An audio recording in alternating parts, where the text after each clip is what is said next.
In the beginning I spoke about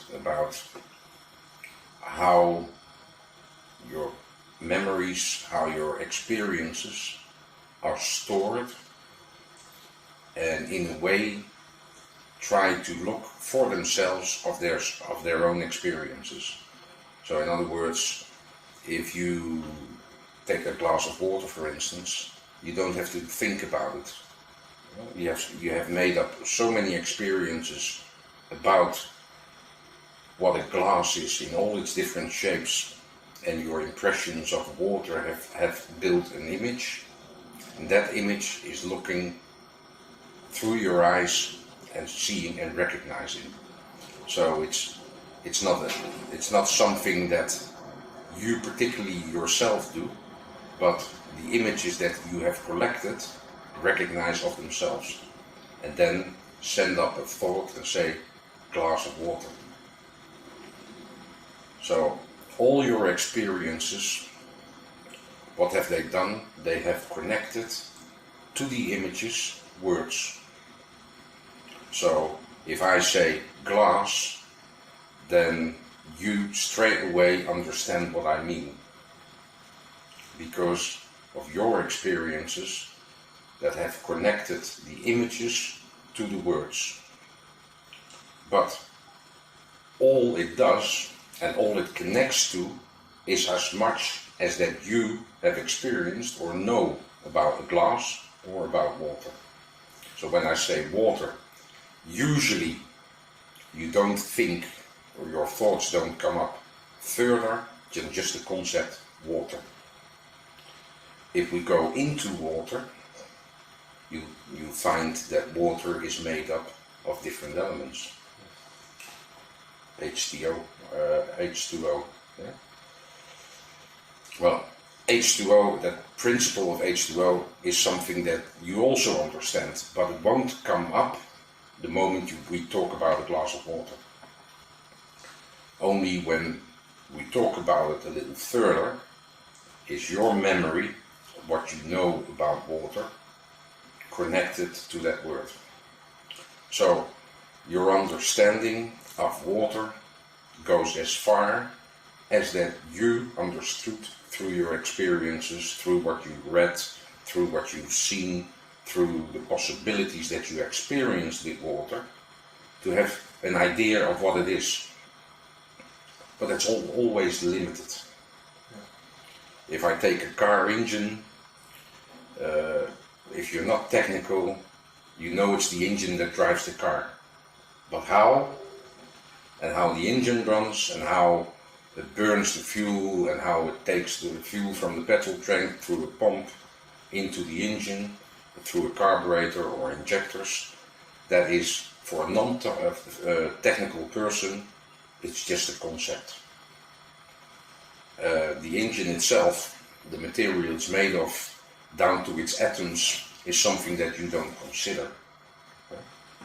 So the way we perceive the world, the way we see the world, is based upon how we judge those things from our past. Yes. Our past memories connect basically to the emotional spheres that we have as well. That means if we've ever burned our fingers with water, then this emotional experience is also connected to the word water. When I say water, you think about water, then you would probably think about those experiences as well. So it's words and emotions that are connected to the principle of water. Pretty limited, really. That also means that it's those collected impressions that you have of that principle is really looking into this world and trying to recognize of itself. As I said, you don't have to think about it when you see that glass. You already straight away know it's a glass of water. Emotions, exactly the same. At some point, if you have had an experience of fear, then all the images that were connected with that word fear and the understanding of fear is now looking through your eyes, through your ears, listening, and through your eyes looking in the world. And as soon as there's anything in the picture that you perceive or in the sound that you hear, anything that slightly looks like the experience you had, it triggers that feeling or emotion. Now the more you experience it, the more you pay attention to that, the stronger it becomes. So your fear grows. A lot of people who have different sort of phobias, that's basically what has happened. They pay too much attention to it, and by paying attention to it, it grows within you. The concept of fear grows and connects more and more and more things to fear. It might not be that it's reasonable, it might not be true that it's really something to be scared of, but the more it recognizes of itself, the stronger it becomes. What it does is really collects more and more things into the jar. Mr. Bucket, for those who have read the articles, Mr. Bucket fills itself with its own experiences or the way he sees things.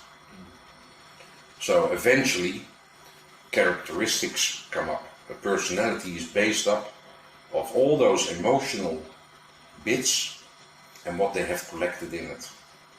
And you are basically a bystander through which those emotional experiences and those connections to the words and everything are living their life through you. So, to give another example, fear of height. I'll talk about holiday and you will say, wow, yes, nice holiday. But then I say, okay, we have to take the airplane. Phew, you're scared of it because it has to do with height. Now we get in the plane and what happens? We have a very bad trip. A very bumpy ride. That experience is then added to your emotional sphere of fear of heights. So the next time I say, let's go on a holiday, that thought or that experience now comes easier to the surface. So what does it do? It steers thoughts and it steers feeling. You get this anxiety feeling of, oh, I have to go on an airplane. And remembering or recognizing of itself the moment that you were in the plane and had a bumpy ride. So our whole lives is run by those past experiences.